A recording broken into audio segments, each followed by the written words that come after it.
Hello viewers, কে কেমন আছেন? নিশ্চয়ই ভালো আছেন। আপনারা নিশ্চয়ই খেয়াল করছেন আমি এখন এই মুহূর্তে একটি দোলনার মধ্যে আছি। আর এই দোলনায় দোল খেতে খেতে আমার কাছে মনে হলো যে আমি একটি বিষয় আপনাদের সঙ্গে শেয়ার করি। অনেকে আমাকে বলে, স্যার আমার মাথা এমনভাবে ঘুরে যে মনে হচ্ছে যে আমি দোল খাচ্ছি, অর্থাৎ তার পুরা দুনিয়া নিয়ে এসে ঘুরে। অনেকে এটাও বলে, স্যার আমি যখন খাটে থাকি খাট সহ ঘুরে, ফ্যান ঘুরে, ঘুরতে ঘুরতে মনে হচ্ছে যে আমি দোল খেতে খেতে একদম পড়েই যাচ্ছি, মরেই যাচ্ছি। এই যে মাথার মধ্যে এই ধরনের একটা চক্কর খাওয়া ঘোরা, এটাকে বলছি আমরা ভার্টাইগো। ভার্টাইগোর অনেক কারণ আছে, হ্যাঁ। এটার কিছু সেন্ট্রাল কজ আছে, কিছু পেরিফেরাল কজ রয়েছে। তো আমরা যেহেতু ইএনটি স্পেশালিস্ট, আপনাদেরকে এই বিষয়গুলো নিয়ে আসলে ডিল করতে হয়। এই ধরনের রোগী আমাদের কাছে আসে এই কারণেই, কারণ মধ্যকর্ণের কারণের কিন্তু মাথা ঘোরাতে পারে, অর্থাৎ কানের সমস্যার কারণে যদি আপনার মাথা ঘোরানোর সমস্যা হয়ে থাকতে পারে, সেই বিষয়টা কিন্তু আপনাদের জানার দরকার রয়েছে। একটি কন্ডিশন রয়েছে যেটাকে আমরা বলছি বিপিপিভি। এই বিষয়টি সম্পর্কে একটু জানাতে চাই, ভিউয়ার্স থাকুন আমাদের সাথে। বিপিপিভি মানে হচ্ছে benign paroxysmal positional vertigo. Viewers, এইরকম সমস্যা যারা আক্রান্ত হয় তাদের কিন্তু অনেক ক্ষেত্রে দেখবেন যে পজিশনটা চেঞ্জ করার সাথে সাথেই মাথায় চক্কর দিচ্ছে। আপনি শোয়া থেকে একটু বসছেন, আপনার মাথায় চক্কর দিবে। বসা থেকে একটু শুয়েছেন, আপনার মাথায় চক্কর দিবে।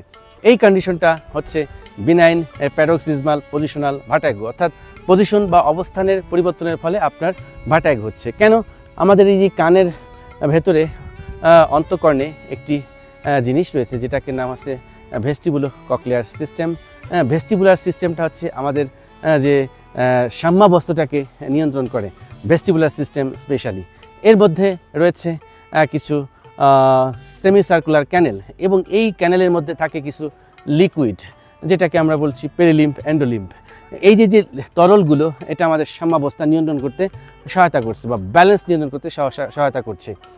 কিছু কারণে, কিছু রোগের কারণে আপনার এই লিকুইডগুলোর পরিবর্তন হতে পারে, আর তখন আলটিমেটলি আপনার মাথায় চক্কর দিতে পারে, কারণ ব্যালেন্সটা তখন ঠিক মতন হচ্ছে না। এই যে সেমি সার্কুলার ক্যানেল, যেটার মধ্যে যে তরলগুলো আমাদেরকে স্ট্যাটিক অবস্থায় রাখতে সহায়তা করছে, সেটা হচ্ছে না কিছু রোগের কারণে। অর্থাৎ এই সমস্যা থেকে তখন আপনার এই ভার্টাইগো বা মাথা ঘোরার সমস্যাটি তৈরি হতে পারে, এবং এর ফলে আপনার এই উপসর্গগুলো দেখা দিতে পারে।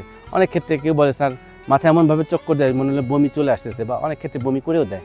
তো এই ধরনের রোগ থেকে মুক্তি পাওয়ার জন্য অবশ্যই আপনাকে একজন নাক কান গলা রোগ বিশেষজ্ঞ চিকিৎসকের পরামর্শ গ্রহণ করতে হবে। আমরা রোগটাকে নির্ণয় করার পর যখন নিশ্চিত হই যে এটি একটি বিপিপিভি, আমরা ওষুধের পাশাপাশি একটি ব্যায়াম আপনাদেরকে শিখিয়ে দিই, যেটির নাম হচ্ছে এপ্লিস ম্যানোভার। এটা ইউটিউবে সার্চ দিলে কিন্তু আপনি পেয়ে যাবেন। তারপরও এটা দেখে অনেকে শিখতে পারে, আবার আপনারা না বুঝলে আমরা আপনাদেরকে বুঝিয়ে দিব, শিখিয়ে দিব এবং করিয়ে দিব যে কিভাবে আপনার এই ব্যায়ামটি করতে হয়। এই ব্যায়ামটি যদি আপনারা করেন, আমার বিশ্বাস আপনারা এই মাথা ঘোরানোর সমস্যা থেকে মুক্তি পেতে পারেন। সো ভিউয়ার্স, আমার মনে হয় যে আপনারা একটু সচেতন হয়েছেন। যাদের এই মাথা ঘোরানোর সমস্যা রয়েছে বা পরিবারের কারোর মধ্যে সমস্যা রয়েছে, আপনারা চাইলে এই ভিডিওটি শেয়ার করার মাধ্যমে তাদেরকে সচেতন করতে পারেন। Thank you very much for watching this video.